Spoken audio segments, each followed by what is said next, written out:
This week in comic books, Flash, the fastest man alive, comes out. The comic book that's connected to the movie, from the movie that's connected to the actor. It's a bold move, DC. It's a bold move. Over in the land of Marvels, Midnight Suns come out, not with an O, but with a U. Why? Because it's connected to a video game, I found out.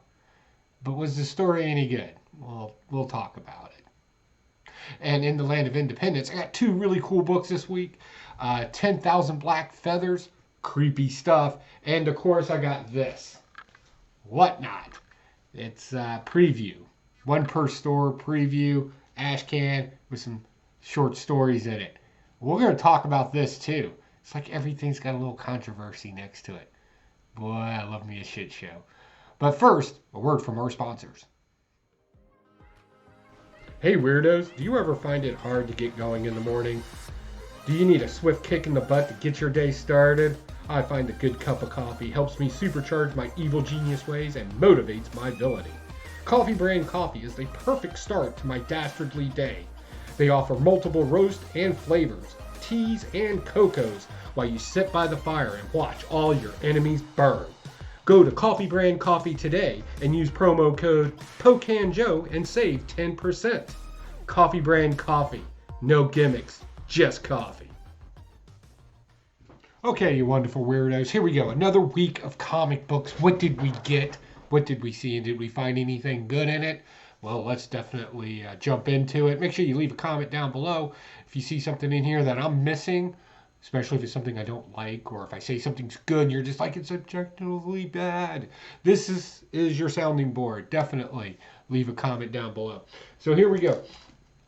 First, right up off the bat, we got Batman and Robin. So if you don't know, this is kind of a tie-in between World's Finest, the last run of that, and the Robin, the Robin, right? That series that came out where he was on the lone survival island, the big combat and everything.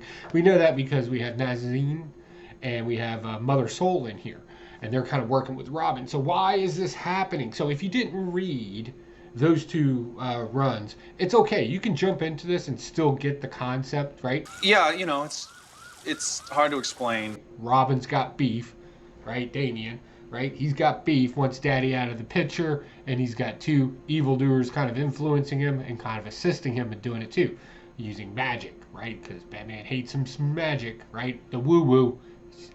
It's just like I can relate. It's like the woo-woo's is insane, right?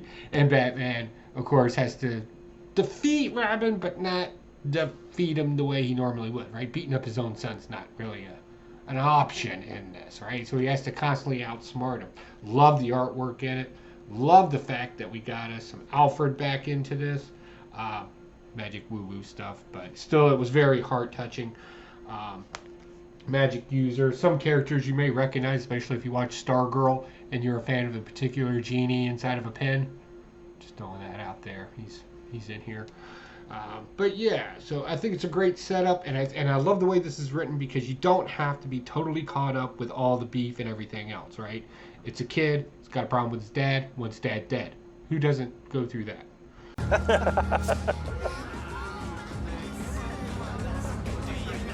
Okay. Moving on. All right, first controversial book this week, or is it controversial? You let me know. So this is kind of like an addition to the movie. We know this because in here, Flash tells Batman, he's like, I don't, teach me how to fight, right? Because all I do is push people. Blah, blah. You remember that scene from the whole Snyder thing? All right, so that happens in here, and of course, Bruce Wayne just basically beats him up. I don't know why every action movie, right, the person that needs to learn it's just an excuse to get their ass handed to them, really. But anyway, but we also find out the origin of the ring. Flash's ring that has his little super nano suit in it. Well, this kind of sets up a little backstory for that and introduces us to a character by the name of Grinder. Basically Steel, not really a bad guy, just has to do bad things to save his dad because we don't do villains anymore in comic books, I guess. I don't know. That was kind of lame. I just wanted to see a mean bad guy. But that didn't happen. So this was basically Flash learning how to deal with his powers and finding his internal strength, which turned into a supersonic boom punch. It doesn't work like that. But anyway, doesn't really matter. It was a heartfelt, light story.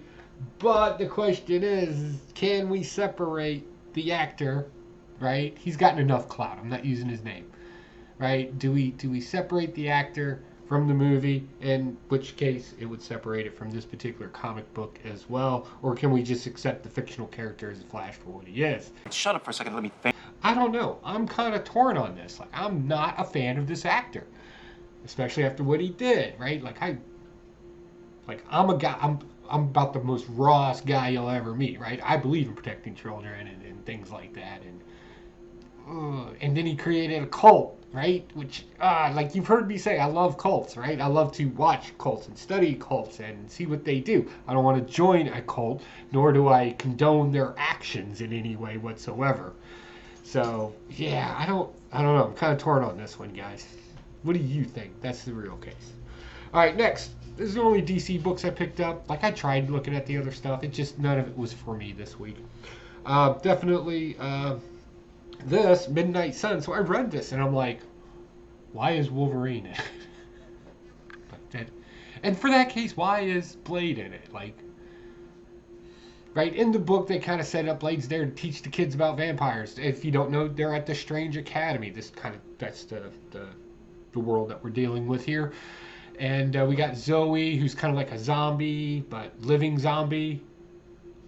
I don't even know how that's a thing, but we'll work with it. And I like Strange Academy. I think it's a good read. I think it's fun, but just kind of crossing it into other genres is starting to get. I don't know if I like that. So, Evil Dude Threat. Also, we got Agatha Harkness in it. You know why we have her. She's got her own show. So we got to start pumping that name into people's brain cells. So you'll watch that show when it pops out.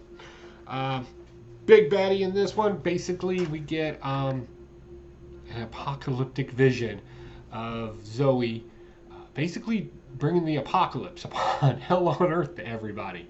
And like defeating them too. And then there's a magical woo-woo being in the background that's kind of manipulating all this as well, right?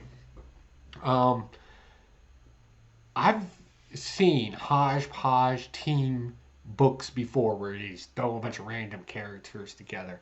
And somehow or another, if you change the characters slightly or make a thin connective piece between them, that can generally work. For some reason, this one did not work for me. It's about as subtle as hitting someone with a brick. And then I realized what? Apparently there's going to be a video game coming out. And they pumped out a comic book really quick just to let us know who's going to be in the book. Again, why is Wolverine in it? He sells, right? He sells. Why is Blade going to be in it? Movie, no doubt. Agatha, why is she in it? Show, right? It's just... And then this spirit writer, this kind of Native American Ghost Rider type character. And just for, funsies, we're going to throw Doom in there because, we got Wolverine and Doom and Blade. What do you need the magical being? And vice versa. Like, if you have all the magical beings, why do you need them? It doesn't make... I don't know. It's like they're just random. It's like the Thunderbolts poster. They're just throwing together a bunch of people that do the same thing. Just do the same thing. I don't know. It was a weird read. Didn't connect very well. I thought it missed some great opportunities. But then again, I'm not writing this stuff, so I don't have to excuse any of it. Next, Predator number 2. So our pilot crash lands with a AI intelligent robot on a planet that looks like Hoth. It's all frozen in tundra, if you will. Gets the computer back up and running, then has to walk 8 days to the nearest settlement to get parts and stuff like that to fix the plane. Runs into some scavengers, makes short work of them, takes their bike, shoots on over. The place is deserted except for bodies hanging everywhere. Whatever could it be? It's the Predator that killed her family, obviously. They kind of, I don't want to spoil it, but they didn't confirm it definitely, but... What, so you just guessed? Like, it was like, we know, right? we know. Very predictable. Extremely predictable. But I do like the Predators, and I do like that kind of storytelling. So I'm kind of hoping that, this was that in-between issue. I don't think this is a very long run.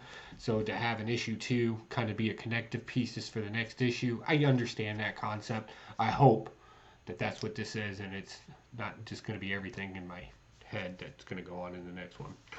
Next, all right, if you like creepy stories, just weird, creepy stuff, this 10,000 Black Feathers came out. This is by Jeff Lemire. This is creepy. Because and what makes it creepy is, yes, you get this kind of macabre, dark artwork, right? Right?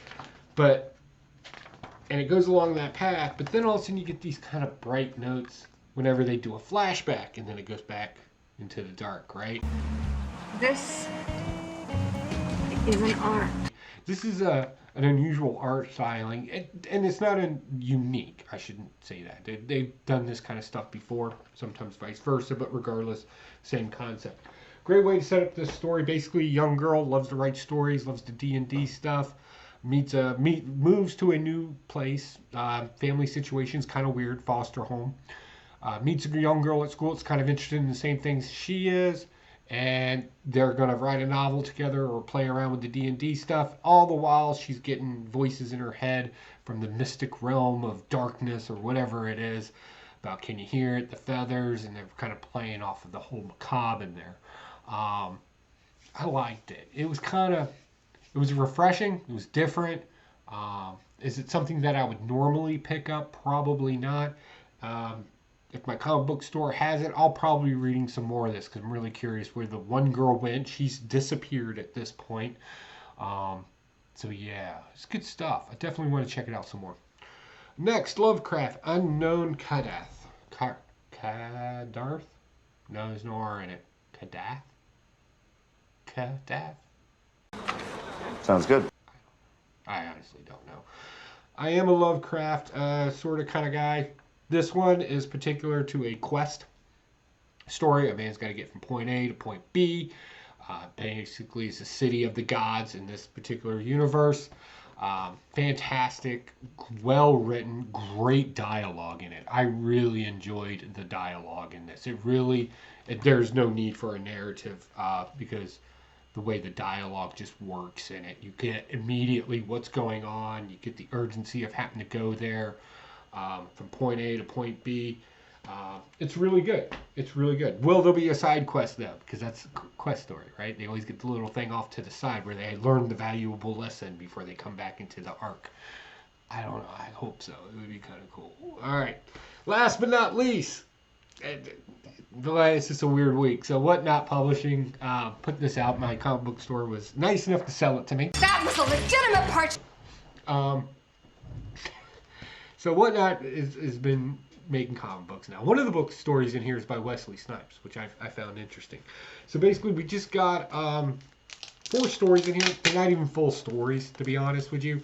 It's like just a few pages from the comic book itself. No real setup, no real understanding of what the story's about or the antagonist in it. One, as best I can figure out, Exile looks like an origin story to a hero. Very Wesley Snipes. I believe he wrote it or told it or something along those lines. It's a story by Wesley Snipes, Adam Lawson, and Keith Harum. So yeah. So basically 4 stories. 2 of them are kind of cartoonish. One of them, I don't know what was in it. It was an explosion. And their artwork was slightly different. All of them had very different artwork to it, too. They're not following like one style here. They're just pretty much shooting out those comic books. It's literally just a few pages with some dialogue just to kind of introduce you to the characters. One is a couple of kids playing a video game and it's their avatars in the game.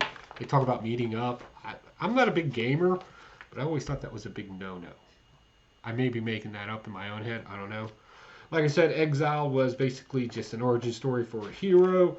And then there was this one, Ninja Funk. I'm not really sure what's going on there. I don't know. I guess I gotta get the book. And Quested is a quest story, cartoony, but you can tell that it's gonna get super violent as well. He's holding a tongue. You see that, right? Creepy.